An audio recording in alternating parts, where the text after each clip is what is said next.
The cantina on Nexus Prime was darker than usual tonight. Strange alien beings sat at metal tables drinking liquids that bubbled and steamed. The air smelled of different gases that each species needed to breathe. Some creatures had too many eyes, others had no eyes at all. A few had scales, some had fur, and others looked like walking rocks. In the corner sat Zix Thera, a Keth Mori who looked like he had seen too many battles. His people were tall and thin with 4 arms, but Zix Thera only had 1 real arm left. The other 3 had been replaced with crude metal parts that clicked and whirred when he moved. His face was covered in old scars, and his mandibles clicked nervously as he stared into his drink. The cantina was louder than normal. Every alien in the place was talking about the same thing. The news had just come through the Galactic Communication Network. The humans had declared war on the Hegemony Coalition. Most of the aliens were laughing about it. Those stupid humans think they can fight the Hegemony, laughed Avorthan, his 6 arms waving in the air. The Coalition has 12 different species with thousands of warships. Humans don't even have faster-than-light travel, added a crystalline being, her voice ringing like broken glass. They're still using chemical rockets and metal bullets. This war will be over in days. More laughter filled the cantina. The aliens clinked their drinks together, celebrating what they thought would be an easy victory for the Hegemony. They had all heard stories about the Coalition's power. For 300 years, the Hegemony had been the strongest force in the galaxy. They conquered planets, enslaved entire species, and no one had ever successfully fought back. But Zix Thera wasn't laughing. His mechanical fingers gripped his drink so tightly that the metal cup began to bend. His remaining real eye stared at nothing, seeing things that weren't there. Bad memories. You idiots don't know what you're celebrating, he whispered. But his voice was too quiet for anyone to hear over the noise. A young Zelkari pilot heard him and walked over. Zelkari looked like giant insects with wings, and this one still had the bright colors that showed he was young and inexperienced. What did you say, old-timer? The Zelkari asked, his wings buzzing with amusement. Are you worried about the humans? They're primitives. I bet the Hegemony won't even need to send their main fleet. Other aliens began to gather around the table. They wanted to hear what the old veteran had to say. They could see from his scars and mechanical parts that he had been in real battles, not just the small skirmishes that most of them knew. Zix Thera looked up slowly. His one good eye was filled with something that made the younger alien step back. It wasn't anger or sadness. It was pure terror. I was there, he said quietly. I was there when we first met the humans. I was part of the Hegemony expedition that found their colonies. His voice shook as he spoke. You think this is funny? You think humans are weak? The cantina was getting quieter as more aliens stopped their conversations to listen. Something in Zix Thera's voice made them nervous. Tell us what happened, said the Zelkari pilot, but now he sounded less sure of himself. Zix Thera's mechanical arm reached up and touched a deep scar on his neck. The Hegemony called it the Proxima Incident. That's what they wrote in the official reports. But those of us who were there, we called it something else. We called it the day we learned that some species should never be awakened. He took a long drink from his cup, and the aliens could see that his hand was shaking. The Hegemony had been watching human communications for months. We listened to their radio signals, watched their primitive television shows, studied their technology. They seemed so backward, so divided. They were always fighting each other over small pieces of land or different beliefs. That sounds weak, interrupted a Mothran trader, her fuzzy antennae twitching. Divided species are easy to conquer. That's what we thought too, Zix Thera replied. That's what Command told us when they sent 3 full battle groups to claim human space. 300 ships against a species that couldn't even leave their home system without chemical rockets. It should have been simple. The old veteran's voice grew quieter and the aliens had to lean in to hear him. We studied their military history.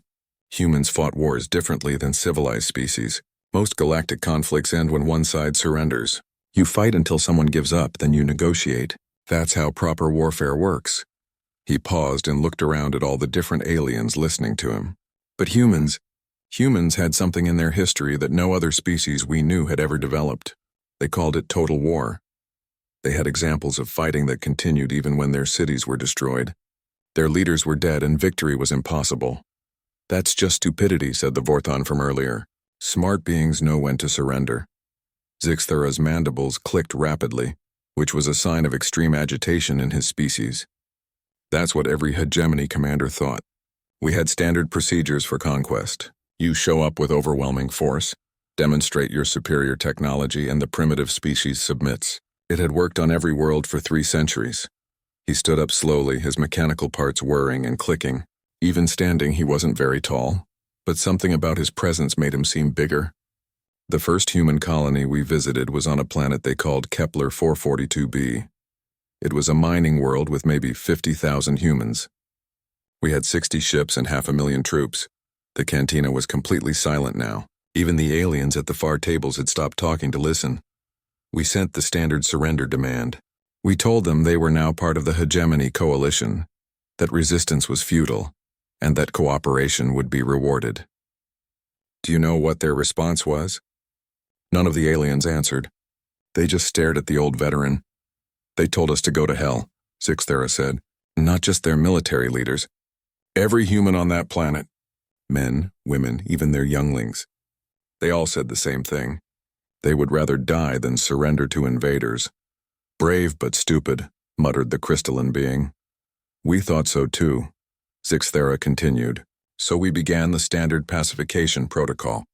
Orbital bombardment of military targets, then ground troops to secure the population centers. It should have taken 6 hours. He sat back down heavily, his mechanical arms making grinding sounds. It took 6 weeks, and by the end, half of my battle group was dead or wounded, and the humans— He paused, his voice barely a whisper. The humans made us afraid to sleep at night. The young Zelkari pilot's wings had stopped buzzing. What do you mean? Zixthara looked directly at him, and the pilot saw something in that one good eye that would give him nightmares for years. I mean that we learned something about humans that the intelligence reports never mentioned. When you corner them, when you threaten their families, when you try to enslave them, they don't fight like soldiers. They fight like cornered predators. Outside the cantina, the space station speakers crackled to life with another news update. The reporter's voice was excited as she announced that the first hegemony fleets were already moving toward human space. She predicted the war would be over within days. Inside the cantina, Zixthara began to laugh. It was not a happy sound. It was the laugh of someone who knew a terrible secret that no one else understood. Days, he repeated. They think it will take days. He looked around at all the eager young faces staring at him.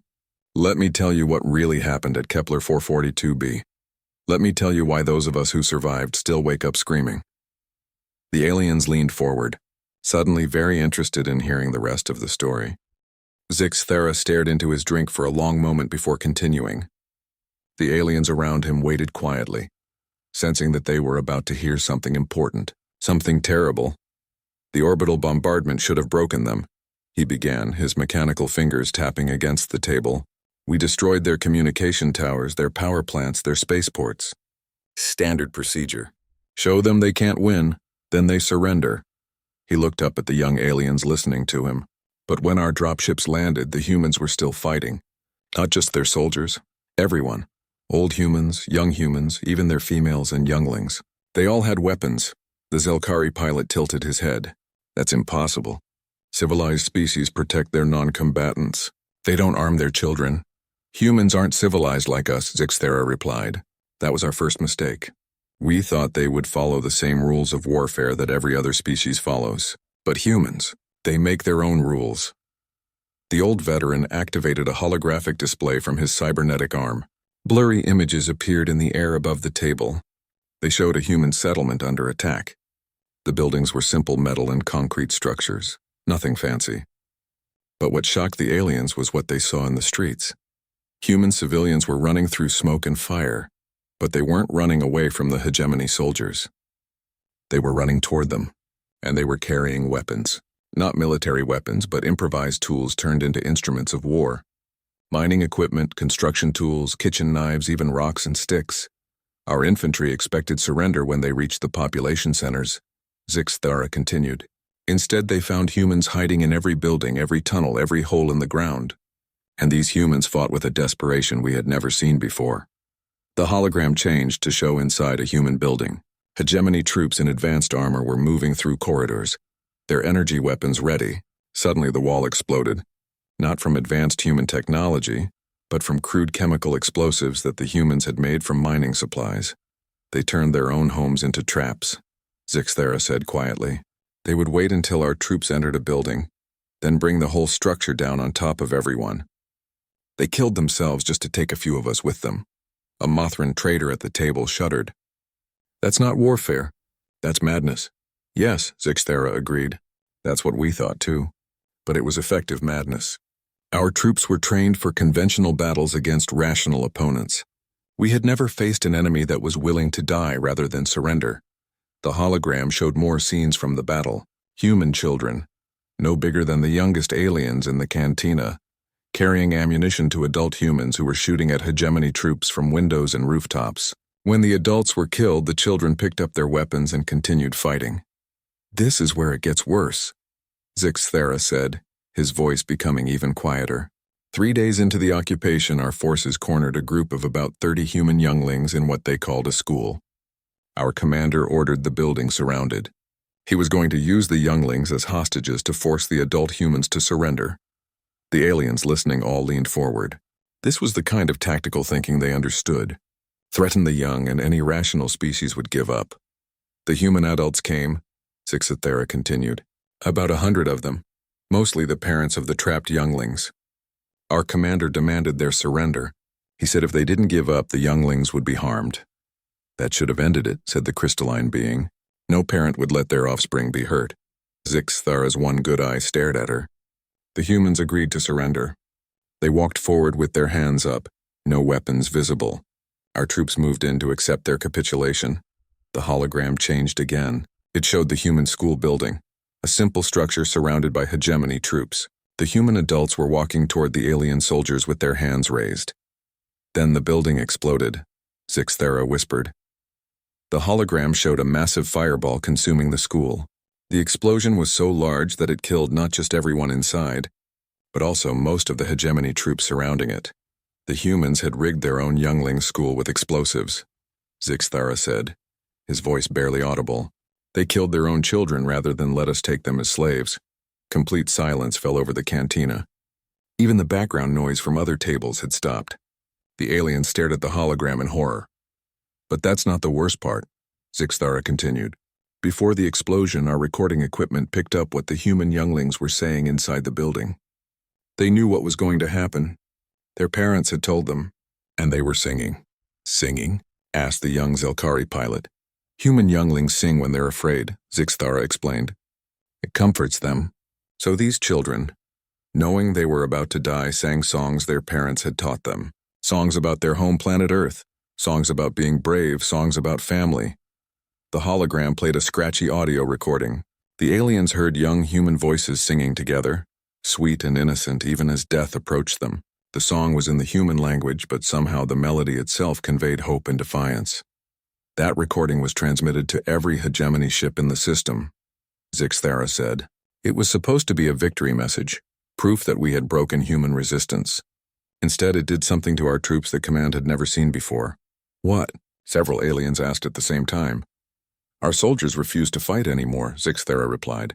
Not because they were cowards, but because they realized what kind of species we were fighting. A species that would rather see their younglings die than live as slaves. A species that turned love for their children into a weapon of war. The old veteran turned off the hologram and looked around the table.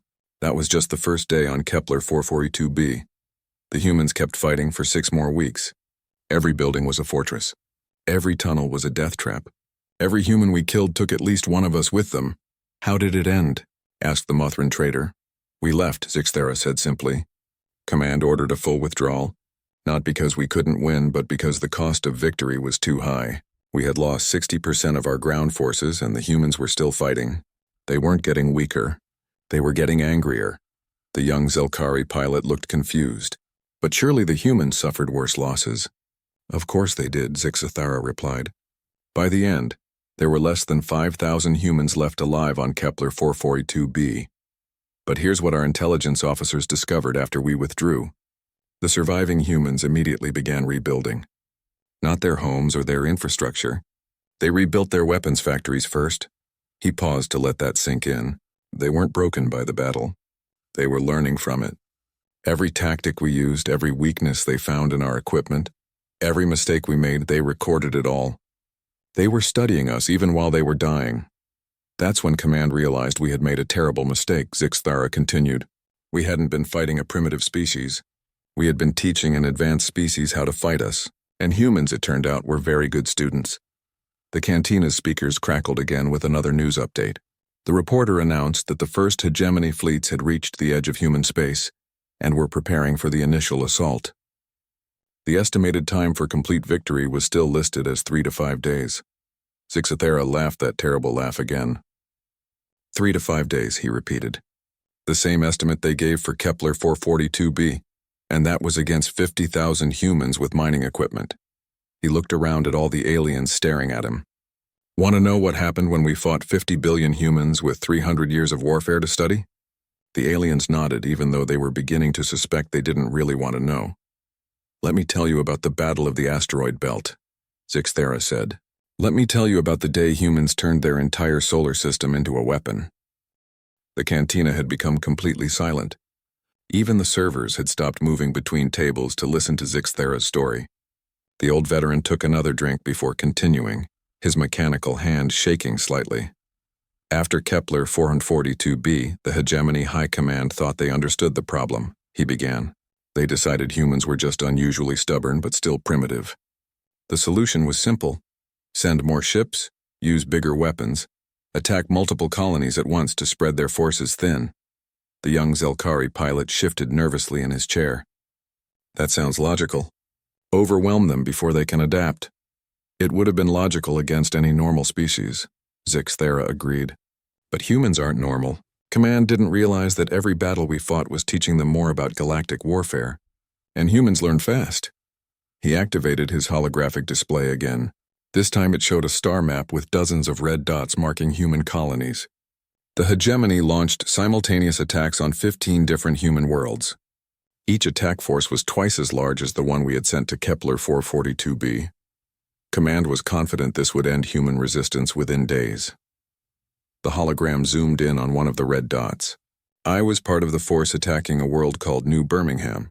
Intelligence said it was a farming colony with primitive defenses. Should have been easy. The display showed hegemony ships approaching a green planet. Everything looked normal at first. The ships were in perfect formation following standard attack protocols. The first sign something was wrong came when our sensors detected the defense platforms, Zixthara continued. But they weren't where they should have been. Normal species put their weapons around their planets. Humans had scattered theirs throughout their entire solar system. The hologram expanded to show the whole solar system. Tiny dots appeared everywhere, around planets and asteroid belts floating in empty space. There were hundreds of them. Our tactical computers couldn't understand the pattern, Zixthara said. The human defenses seemed random, inefficient. Our admiral decided to ignore them and proceed with the direct assault on the planet. The crystalline being at the table leaned forward. That seems reasonable. Why waste time on poorly positioned defenses? Because they weren't poorly positioned, Zixthara replied. They were perfectly positioned for something we had never seen before. The humans weren't trying to stop us from reaching their planet. They were herding us into a trap. The hologram began to move, showing the hegemony fleet advancing toward New Birmingham. As they moved through the system, the scattered defense platforms began to activate. But instead of firing at the ships, they were doing something else. Those platforms weren't weapons, Zixthara explained. They were gravity manipulators, mining equipment that humans had modified. They were moving asteroids. The display showed thousands of rocks, some as small as houses, others as large as cities, beginning to move through space. They weren't moving randomly. They were all moving toward the same point, right where the hegemony fleet would be in a few hours. Our admiral ordered evasive maneuvers, Zixthara continued, but humans had calculated everything perfectly. No matter which direction we moved, there were asteroids waiting for us. They had turned their entire solar system into a three-dimensional maze. A Mothran trader shook her fuzzy head. But that would take incredible computing power to coordinate. Primitive species don't have that kind of technology. That's what we thought too, Zixthara said, until our intelligence officers analyzed the signal patterns. The humans weren't using advanced computers to control the asteroids. They were using their own brains. The aliens around the table looked confused. Every human in that solar system was part of the calculation, Zixthara explained. Farmers, children, factory workers, everyone. They had turned their entire population into a distributed computer network, billions of human minds working together to solve the same problem: how to kill us. The hologram showed the devastating result. Hegemony ships trying to dodge asteroids, only to fly into the paths of other asteroids. Some ships were crushed by direct impacts, others were damaged and left floating helpless in space. But that wasn't the worst part, Zixthera continued. While we were dealing with the asteroid barrage, human ships began attacking us. Not advanced warships, converted civilian vessels, cargo haulers with weapons strapped to them, mining ships modified for combat, even passenger liners filled with explosives. The display showed dozens of crude human vessels swarming around the trapped hegemony fleet. They looked like flying scrap metal compared to the sleek alien warships. Our weapons were superior, Zixthara said. Our ships were faster and stronger. But the humans had one advantage we couldn't match. They didn't care about survival. The hologram showed human ships ramming directly into hegemony vessels, exploding on impact. Others would fly close enough to be hit by defensive fire, then use their destruction as cover for more ships to attack. They used their own deaths as weapons, Zixthara whispered. A human pilot would deliberately let his ship be destroyed if it meant damaging one of ours. They calculated that 20 human ships were worth trading for one hegemony vessel. The young Zelkari pilot's wings were buzzing with anxiety. That's not sustainable. They would run out of ships and pilots. That's what our admiral thought, Zixthera replied. He decided to wait them out. Let the humans exhaust their resources in futile attacks. But then our long-range sensors detected something that changed everything. The hologram expanded to show the space around the battle. New contacts were appearing on the display. More human ships approaching from deep space. Reinforcements? Asked the crystalline being. No, Zixthara said. Refugees. Ships full of human civilians fleeing from other battles where we were winning. But instead of running away from the fight, they were running toward it. The display showed hundreds of human vessels of every size and type converging on New Birmingham. Some were military ships from other colonies. But most were civilian craft, evacuation ships, cargo haulers, private yachts, anything that could fly. The humans were concentrating their entire population in our path, Zixthara continued. Not to surrender, but to fight. Every human who escaped from a conquered world brought weapons, knowledge, and most importantly, hatred. He paused and looked around the table. That's when our intelligence officers made a discovery that terrified High Command. The humans weren't just fighting us colony by colony. They were coordinating across their entire species. The hologram showed communication lines connecting all the human worlds under attack. Information was flowing between them faster than hegemony ships could travel. Every tactic we used, every weakness they discovered in our equipment, every successful strategy they developed, it was shared instantly with every other human force, Zixthara explained. We were fighting the same battle 15 times, but learning from it only once. The humans were learning from it 15 times simultaneously. A Vorthon who had been quiet until now spoke up. How is that possible? Faster-than-light communication requires quantum entanglement arrays. Humans don't have that technology. They don't, Zixthara agreed. But they had something else. Something that our scientists still don't understand. They had what they called the Internet. The aliens looked confused again. It's a primitive data network that connects all human computers, Zixthara explained. But humans don't just use it for communication. They use it for coordination, for sharing knowledge, for making decisions as a species. When one human colony developed a new weapon, every other colony could build it within hours. The hologram showed technical diagrams flowing between human worlds, weapon designs, tactical plans, even psychological profiles of hegemony species, all shared instantly across the human communication network. By the end of the first week, humans were no longer using primitive chemical weapons, Zixthara continued. They had reverse-engineered our plasma cannons from battlefield salvage. By the second week, they had improved our designs and were building better weapons than we had. The display showed human factories working around the clock, producing advanced weapons using technology they had stolen and improved upon. That's when High Command realized we weren't fighting a primitive species anymore, Zixthara said. We were fighting a species that was evolving during the battle. Every day they got stronger, smarter, more dangerous. The Cantina's speakers announced another news update. The reporter's voice was less confident now. The first hegemony fleets had encountered unexpected resistance at the edge of human space. Several ships had been lost to unknown weapon systems. Zixthera laughed bitterly. Unknown weapon systems. Just like at New Birmingham. What happened there? Asked the Mothran trader. How did the battle end? We lost, Zixthera said simply. Not because the humans had better ships or more troops. We lost because they were willing to sacrifice everything to win, and we weren't willing to sacrifice anything. He touched one of his mechanical arms. I got these injuries during the retreat, not from human weapons, but from being trampled by my own forces as they ran for the evacuation ships. The old veteran stood up slowly, his cybernetic parts whirring. That was just the beginning. The Battle of New Birmingham was the moment the hegemony realized we weren't conquering the humans. Zixthera sat back down heavily, his mechanical parts groaning under his weight. The cantina was so quiet that everyone could hear the soft humming of the space station's life support systems. The old veteran stared at his drink for a long moment before speaking again. After losing at New Birmingham and the other colonies, Hegemony High Command made a decision that they thought would end the war quickly. He began. They decided to attack Earth directly. The young Zelkari pilot tilted his head. The human homeworld? That makes sense. Destroy their center of government and the species will surrender. That's what every military advisor told the Supreme Council. Zixthera agreed. It was logical. It followed every rule of galactic warfare. Cut off the head and the body dies. He activated his holographic display one more time. The image showed a fleet so massive that it filled the entire projection space. Thousands of ships from dozens of different hegemony species, all heading toward a small yellow star. The Terra Offensive, Zixthera said quietly. The largest military force ever assembled by the Hegemony Coalition.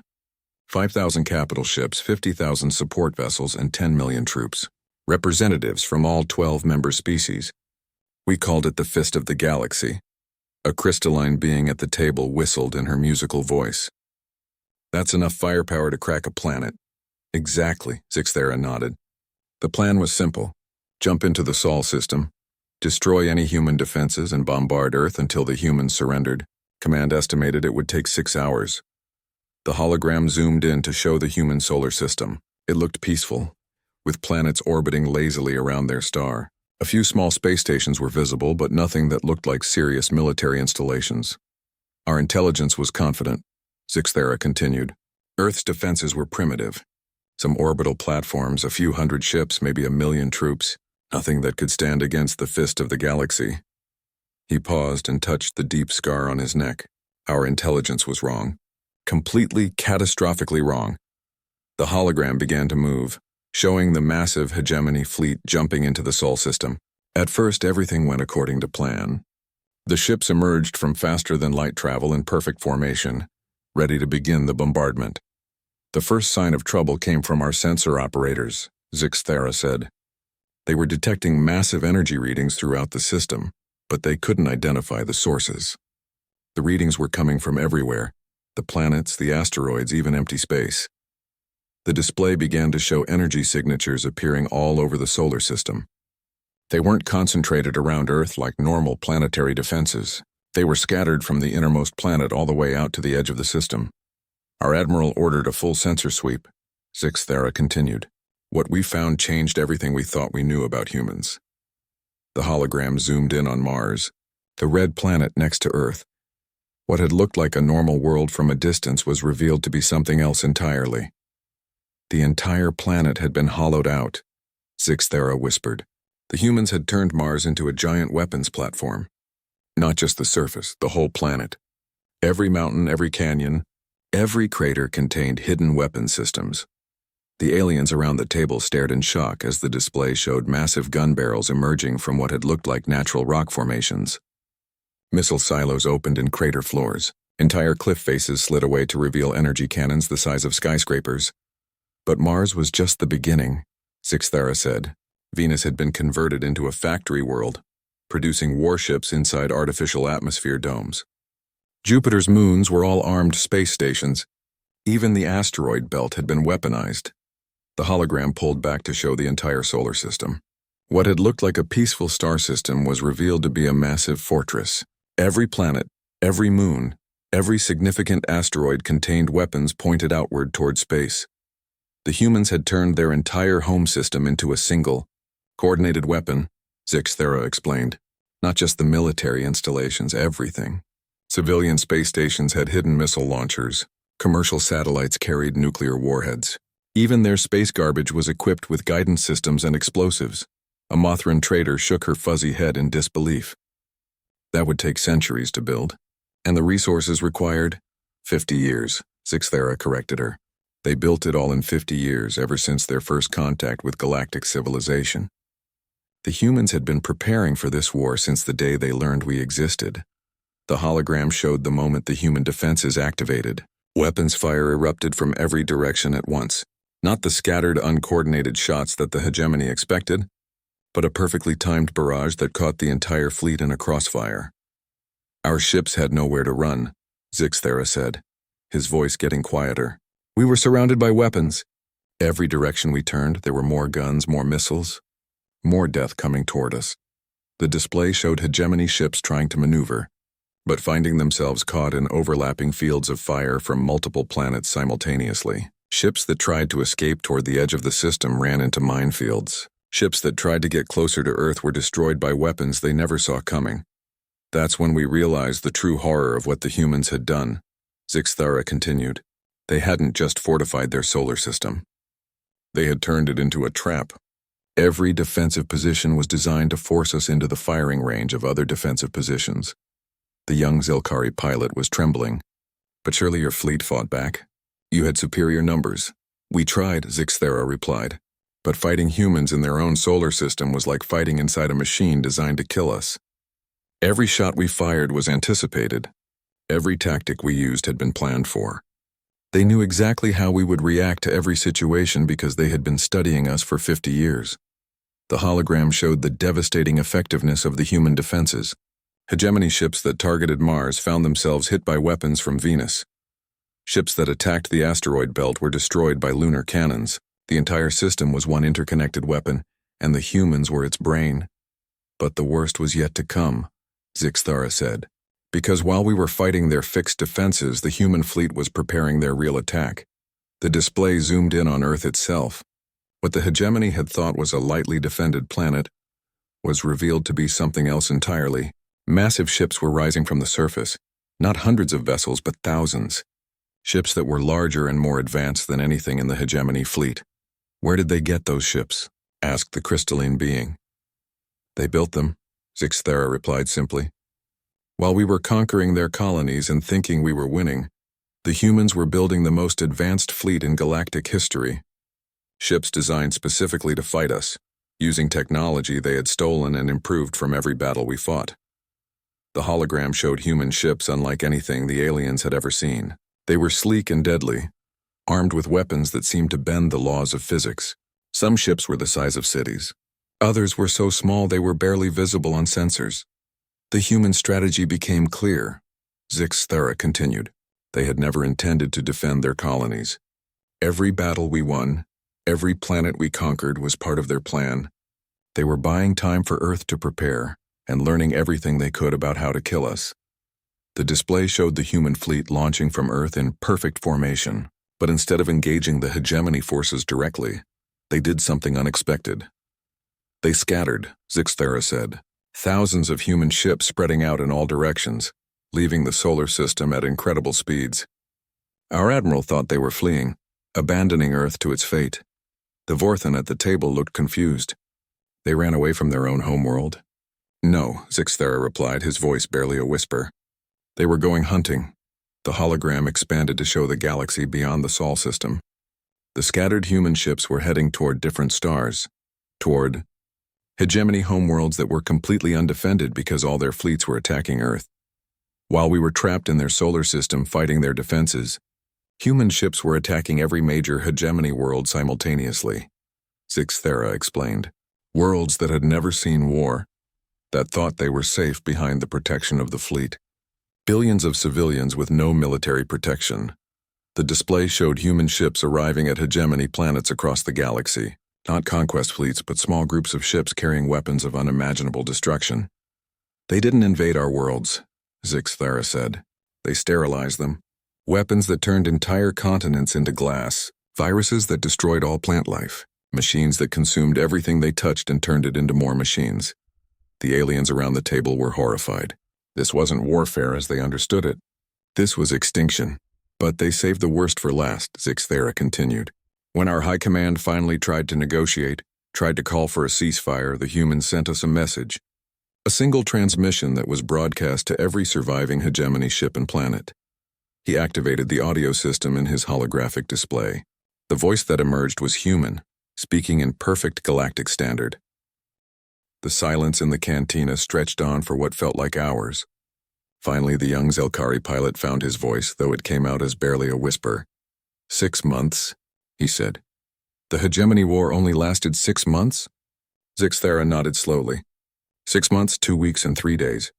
The most powerful military alliance in galactic history, defeated by a species that couldn't even leave their home system when the war started. He deactivated his holographic display and looked around at all the shocked faces staring at him. The official treaty was signed here on Nexus Prime. I was part of the hegemony delegation that came to surrender. A crystalline being at the table spoke up, her voice ringing with disbelief. But that's impossible. 12 different species, thousands of worlds, millions of ships. How could they all surrender to one primitive species? Because they weren't primitive anymore, Zixthera replied. By the end of the war, human technology was centuries ahead of anything the hegemony had. They had learned from every species in the coalition, taken our best ideas, and improved them beyond recognition. He stood up slowly and began removing his cybernetic arm. The mechanical limb came away with a soft hiss, revealing the mangled flesh underneath. The aliens gasped in horror at the extent of his injuries. These weren't caused by human weapons, he said, holding up the twisted metal limb. I got these during the evacuation of the hegemony fleet from Sol system. My own people trampled me in their panic to escape. Zixthera reattached his mechanical arm and sat back down. The retreat was chaos. Ships crashing into each other trying to reach the jump points. Commanders abandoning their crews. Entire species fleets fleeing in different directions without any coordination. But you escaped, said the Muthran trader. The humans let you go? Let us go? Zixthera laughed that terrible laugh again. The humans didn't let us do anything. We ran and they chose not to follow. There's a difference. He took a long drink from his cup before continuing. Later, during the peace negotiations, I learned why they stopped chasing us. The human admiral, Sarah Chen, explained it to our delegation. She said that killing all of us would have been easy, but it wouldn't serve their purpose. The aliens leaned forward, eager to understand. The humans wanted survivors, Zixthera explained. They wanted witnesses to spread the word throughout the galaxy about what happened when you attack humanity. They wanted every species to know exactly what humans are capable of when you threaten their families. The young Zelkari pilot's wings were twitching nervously. What were the terms of surrender? Complete and unconditional, Zixthera replied. The hegemony coalition was dissolved immediately. All enslaved species were freed. All conquered worlds were returned to their original inhabitants. The 12-member species were required to pay reparations to every world they had ever attacked. He paused and looked around the table. But the most important term was the territorial restriction. No hegemony species is allowed within 50 light years of any human world, without explicit permission. Violating that restriction is considered an act of war. 50 light years? Gasped the crystalline being. That's an enormous buffer zone. The humans call it the quarantine zone, Zixthera said.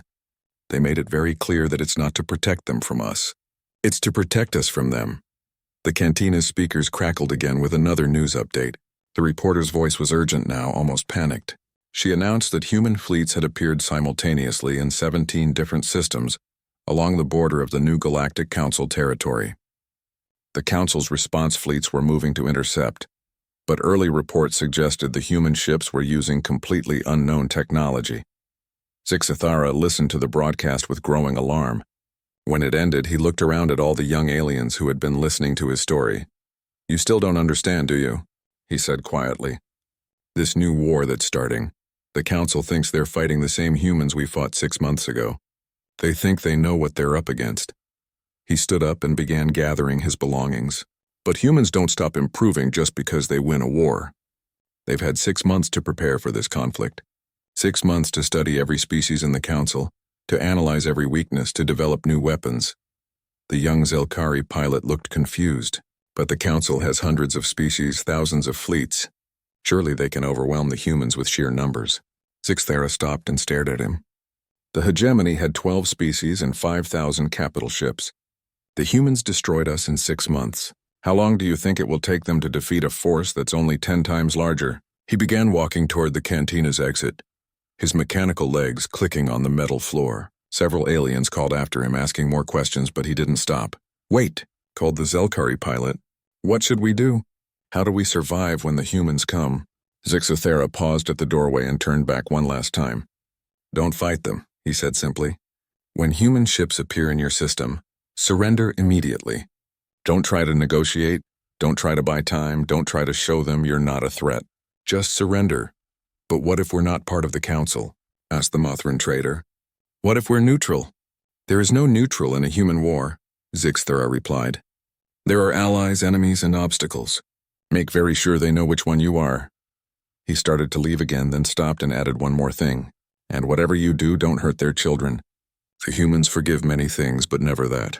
The hegemony learned that lesson too late. As Zixthera disappeared into the crowded corridors of Nexus Prime, the aliens in the cantina sat in stunned silence. Outside, the space station's defensive system suddenly activated, flooding the area with warning lights and alarm sounds. The cantina's main screen displayed an emergency broadcast. A human fleet had just appeared at the edge of the system, demanding to speak with the station commander. Their ships were unlike anything in the galactic databases, sleek black vessels that seemed to absorb light rather than reflect it. The young Zelkari pilot's wings began beating frantically as he realized what was happening. "They're here," he whispered. "The humans are here." But it was too late to run. The cantina's speakers activated with a new voice, human, speaking perfect galactic standard, but with an underlying tone that made every alien in the room want to hide. "Attention, Nexus Prime. This is Captain Rodriguez of the Terran Confederation ship Retribution. We are here to negotiate the immediate surrender of all Council forces in this sector. You have 30 minutes to gather your commanders. Any delay will be considered an act of aggression." The transmission ended, leaving the cantina in absolute silence except for the soft clicking of cybernetic parts as nervous aliens fidgeted with their equipment. One of the older aliens, a Vorthan who had served in the original hegemony fleet, slowly stood up and walked to the cantina's communication console. With shaking hands, he activated the surrender beacon that every space station was required to carry. "What are you doing?" demanded the crystalline being. The old Vorthan looked back at her with tired eyes. "I was at the Battle of Procyon," he said quietly. "I saw what happened to stations that kept the humans waiting. Within minutes, white surrender flags were flying from every docking port on Nexus Prime. The station's defense systems powered down completely. Emergency broadcasts went out to every ship in the area, ordering them to maintain distance and await instructions from the human fleet. In the cantina, the aliens huddled together and waited. Some were crying. Others were praying to whatever gods their species believed in. A few were frantically trying to contact their homeworlds to warn them about what was coming, but most just sat in silence, remembering Zixthera's words about the difference between a species that fights to win and a species that fights to survive. They were about to learn firsthand which kind of species humanity really was. Outside, the black human ships moved through space like predators, silent and deadly. They took positions around the station with mathematical precision, cutting off all escape routes without firing a single shot. The war for the galaxy had begun again, but this time everyone knew how it would end. The only question was how many species would survive to tell the tale.